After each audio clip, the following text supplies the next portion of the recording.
The galaxy's most feared weapon answered only one voice. A human's, the Nexus Council chambers fell silent as Admiral Zefkar's tentacles writhed in agitation. The holographic display before the assembled representatives showed the same devastating image that had haunted their nightmares for 3 cycles. The Devourer fleet, a mechanical plague that had consumed 17 star systems, was now heading directly for the galactic core. Honored delegates, Zefkar's translator crackled. Our combined fleets have failed. The crystalline hive's molecular disruptors, the Vorthan Empire's quantum cannons, even the ethereal collective's reality-warping technology, nothing has slowed their advance. Ambassador Krelth of the Insectoid Dominion clicked his mandibles nervously. What of the ancient weapons? Surely the precursors left something that could— There is one, interrupted a voice from the shadows of the chamber's upper gallery. All eyes turned to see a figure descending the floating platform, bipedal, relatively small, wearing simple fabric coverings. The assembled delegates recognized the species immediately. Human. One of the newer members of the galactic community, barely a century since first contact. Dr. Sarah Chen, Zefkar acknowledged with barely concealed skepticism. I hardly think this is the time for human optimism. Sarah's lips curved in what other species had learned was called a smile, though it held no warmth. Not optimism, Admiral. Knowledge. She activated her personal holoprojector, displaying star charts that made several delegates recoil in fear. The Omega Terminus, breathed Counselor Vexani of the Silicon Collective. That's a dead system. Nothing survives. There. Nothing except what the precursors built there, Sarah corrected. The World Killer. A weapon so powerful they sealed it away rather than risk using it themselves. The chamber erupted in panicked chatter. The World Killer was legend, myth, a cautionary tale parents told their offspring about the dangers of unchecked power.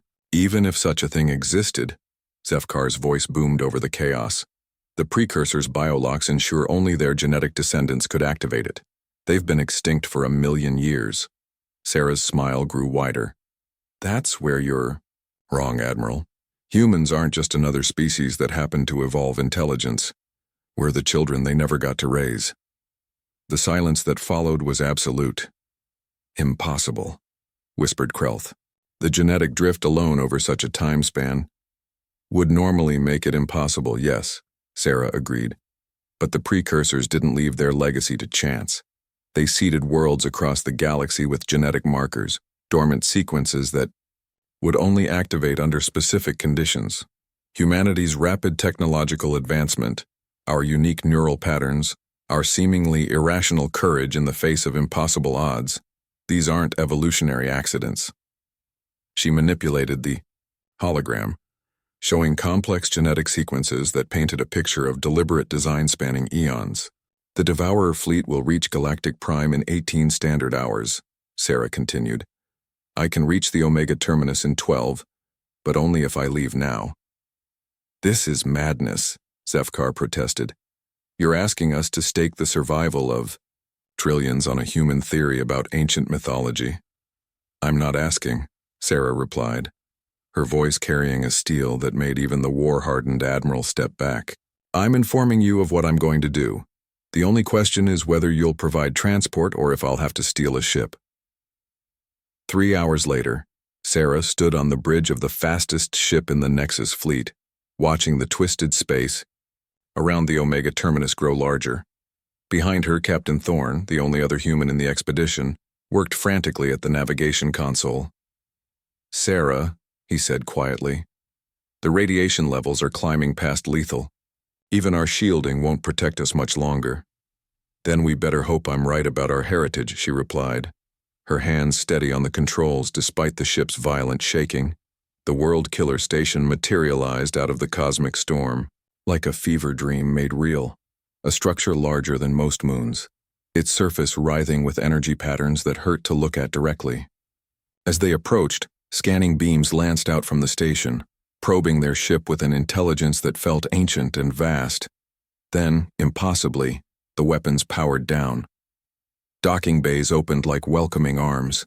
Inside the station, Sarah walked, corridors that hummed with power beyond comprehension. The walls themselves seemed to recognize her presence, lighting her path toward the central chamber. When she finally reached the control room, a single chair waited, clearly built for a humanoid form. As her hand touched the activation panel, knowledge flooded her mind. Not just the weapon's operation, but its purpose. The precursors hadn't built the world killer to destroy. They'd built it to preserve. It was designed to eliminate threats to life itself, to burn away the cancer so the galaxy could heal. Back in Nexus space, the Devourer fleet had just entered the outer rim when space itself seemed to convulse. From the direction of the Omega terminus, a wave of energy unlike anything in known physics swept across the galaxy. It passed through planets, through living beings, through entire civilizations without so much as disturbing a single atom. But where it touched the Devourer, ships, they simply ceased. Not destroyed, not scattered. They became as if they had never been, erased from reality with surgical precision. When Admiral Zefkar received Sarah's transmission 2 days later, her image showed a young woman who somehow seemed to carry the weight of eons in her eyes. "The threat has been neutralized," she reported.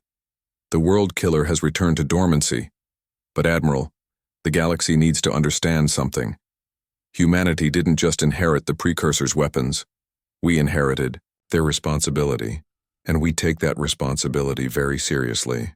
The transmission ended, leaving the assembled delegates to contemplate a universe where the youngest species had just proven itself the heir to its greatest power. In the weeks that followed, as news of humanity's true nature spread, one fact became clear to every civilization in the galaxy. They had been sharing space with sleeping giants who had finally awakened. And those giants, it seemed, were their guardians.